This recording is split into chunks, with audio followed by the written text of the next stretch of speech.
So I'll be talking to, a traditional conservative Christian. They could be Catholic, they could be Orthodox, they could be Protestant, or even an Orthodox Jew.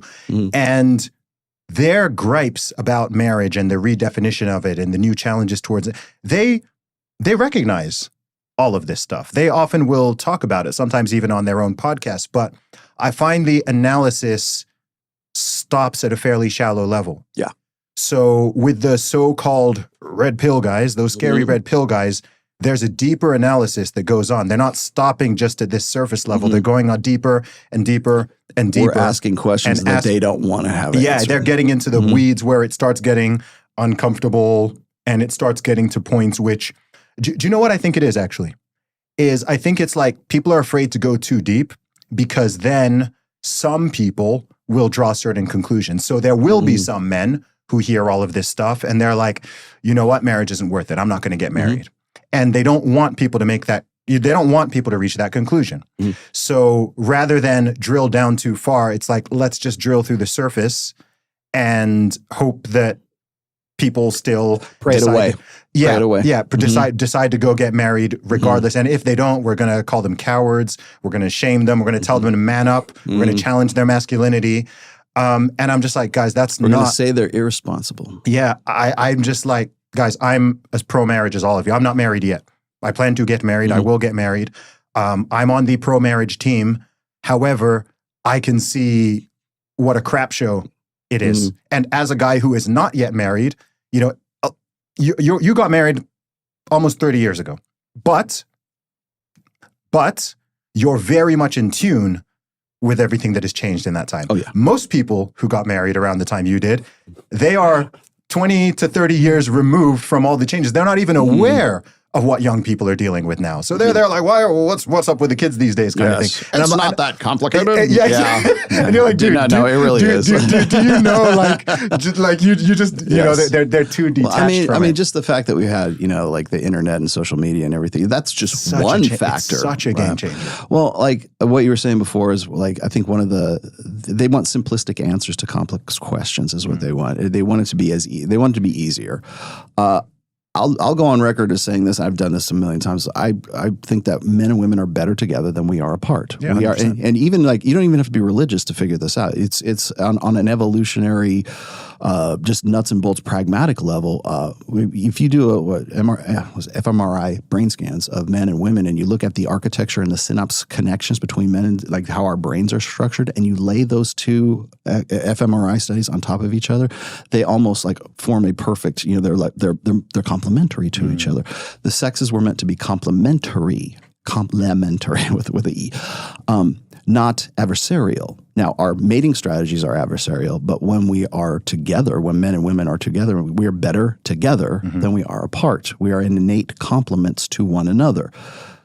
To hear, like, I don't know how many people have ever heard me say those words, especially not in TradCon circles, because they are just dumbfounded when I say something like that, because they think that one of those red pill guys is never going to, they're all anti-marriage. I'm not anti-marriage. I'm anti the way that we do it now. It's from a practical sense, and I'm going to go all James Sexton on you. It's an unconscionable contract. It's a contract you would not enter into. Were you not to have a gun to your head, or you were intoxicated, or something like that? It is a contract that nobody would enter into in their right mind. That's a legal definition for it, because it's a contract that only rewards the person who actually exits the contract as it works right now. Do you not think that's overstating it a bit? Well, again, I don't think so. Okay. And I would defer to Jim Sexton about this, because he's got the statistical knowledge of this. Because I think sometimes people go a little too far on both sides. So I think tradcons tend to think that like those red pill incel guys, they don't want to get married because they're afraid of losing half their stuff. As you said, we go deeper than that, right? Okay, it's not just losing half your stuff. In fact, most of these guys don't have that stuff to have a half of in the first place, right? But what they're doing, what the way that I look at it is you can't just look at it in financial terms. Like when I was having the conversation with Jim about prenuptial agreements, right? He says, I think everybody should have a prenup, but like he'll go to a marriage the marriage fair, and you're like, oh, I'm here to talk to you about prenups, right? They won't let him on the floor. They won't give him a booth because that doesn't fit in with the romance, narrative. But but that's a fact. That's something that you have to really consider. You have to think about. I think he told me that the people will enter into a marriage contract faster than they will to buy a mortgage for their home or buy a new title for their car. Yeah, or a mobile phone. Yeah. They're more likely to read the stipulations and the fine print of that than they will understand what they're getting into when it comes to marriage.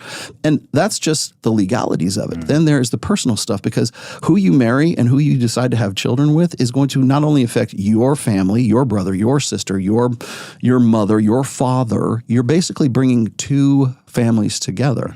And when my daughter got married last year in August, thank you, and he came to me and asked me for permission to marry her, which, honestly, it was nice. Don't get me wrong, but it's a formality, right? Yeah. And I said, you're asking me, do you know what you're asking me? And he's like, no, I just figured it would be good, proper, good etiquette or something. Okay, so here's what you're asking me. You're asking me to blend my family with yours. Yeah. That's what it's really about.